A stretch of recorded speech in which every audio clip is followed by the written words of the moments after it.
Pinpoint Weather on NBC5 News is brought to you by the Cow Creek Umpqua Tribe.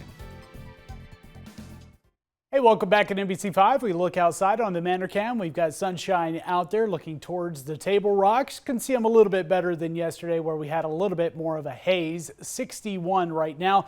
That's a 3-degree drop off compared to yesterday. Wind speeds are calm and we'll see a little bit of a breeze again into the afternoon hours. Latest drought monitor released this morning. Not a change here across southern Oregon compared to the previous week. We still have the moderate drought for Douglas, Coos, and parts of Curry County, even into far northern Jackson County, and just abnormally dry conditions extends. Now, we'll likely continue to see a little bit worsening conditions if we continue on a dry streak, which is expected as we're getting through the next 7 days. No good signs of rain in the forecast. We look at the difference between last year, last week, and the current drought monitor, and you can see where things definitely are worsening across the northeastern and northwestern half of Oregon.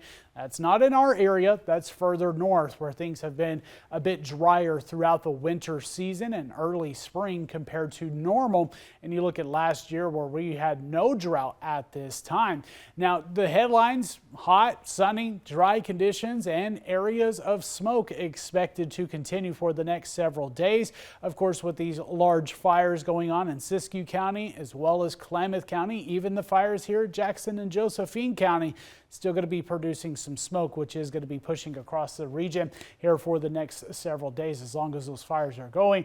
We don't see any signs of rain or a cool down, and a little bit of a breeze in the afternoon hours to continue conditions for the firefighters on the harder side for the day. We get into this weekend, we're going from just slightly above seasonal temperatures here today to well above that for all the inland areas. Mid and upper 90s to triple digits expected for this weekend. Very hot temperatures on the way, and that stretch of heat goes into next week as well. Now, looking at the latest smoke and air quality levels, again, the map showing all green on the board, which is some good news. We do see some areas of lower air quality, though. If you are going to be closer to some of these larger fires, that's where that dense smoke is dropping air quality levels. We see even some of that into some of these smaller fires. I'm saying smaller because you think into Klamath Falls, or I should say the Elk Fire, and down here the Butler Fire, a couple of thousand acres burned compared to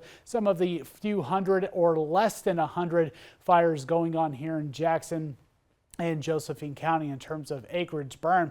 The smoke's going to be pushing to the south and southeast here today. So if you're up further north, you're clear conditions. Even here in Medford, where we see that smoke pushing into, though, is in northern California and then across eastern Klamath and Modoc County, and that will likely continue into your Friday as well. So wind speeds coming in from the northwest to help push that smoke to the southeast up to around 10 to 20 miles per hour. Again, a bit of a breeze here when we get into the afternoon hours. Stronger wind, breezy conditions expected for the coastline, where it's going to be up to around 20 to 25 miles per hour. 7-day forecast, again, a lot of heat on the way, plus triple 100-degree temperatures starting Saturday all the way through at least next Wednesday.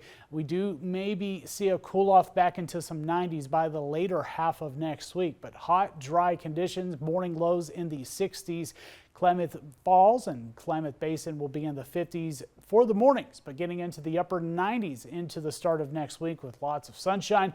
Bit breezy conditions continue for the next few days. Again, some areas with some patchy dense smoke and just a little bit of a haze continuing for the next few days in northern California, with the triple digits starting this weekend. And the coastline likely going to be in the 60s, mid and upper 60s for the next couple of days. Brookings might make it into some 70s, potentially some 80s for this weekend with the Checo effect and some breezy winds all the way into the start of next week.